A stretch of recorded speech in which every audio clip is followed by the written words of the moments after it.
to draw 20 pages a week, and so it's crazy work. So, It's crazy work. Yes. Also, the difference between maybe the American comics and Japanese manga is that for a lot of Japanese manga titles, there's only one author who thinks of the storytelling and also drawing.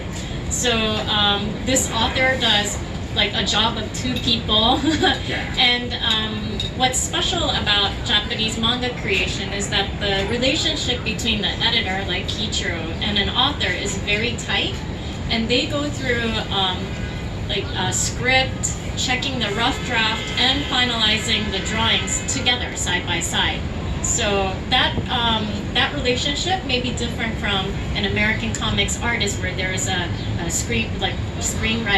writer and illustrator and colorist all separated, while Japanese manga artist does everything by him or herself. and so 15 years ago, I have lived with the author to save time. You lived with an author? Yeah. There were roommates. Yeah. Kind of roommates. Just because you didn't want to bother him or her to get a manuscript done and Or get it done on time. As a timekeeper. Can you tell us who it was? Probably not. Okay, moving on. Yeah.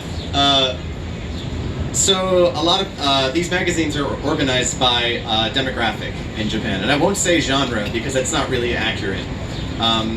They're arranged by who they were originally intended to be read by. So some of you may be familiar with the term shonen, which is used in the publication put out by our fine competitor Viz, Shonen Jump. Shonen is a term that just means boys, and a shonen manga started out as just a boys manga. Typically they were adventure stories, action comics, but over the years they've evolved, and now roughly half of the readers of shonen manga are girls or women. So that distinction is kind of blurred a little bit. Meanwhile, on the other side you've got shoujo, which refers to girls, and shoujo manga are girls comics. And those can be romance stories. A lot of them are. A lot of them are school romance stories. But there are also psychological thrillers, science fiction, fantasy titles. Cardcaptor Sakura is a great example of a fantasy shoujo. And Sailor Moon, of course, which we publish in English, is a wonderful example of a superhero shoujo title.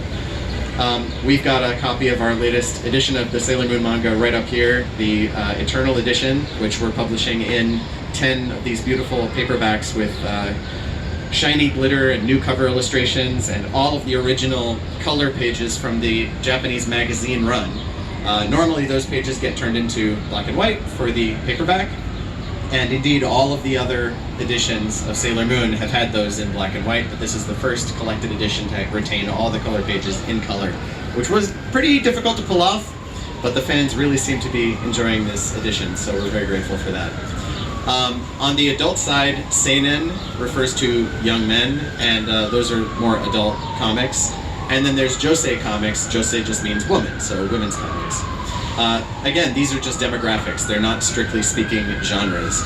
Any genre can fit into any of these demographics, which makes bringing comics over from Japan very interesting, because again, we're not publishing them in these magazines, and so there's no real reason for us to retain the original demographic language.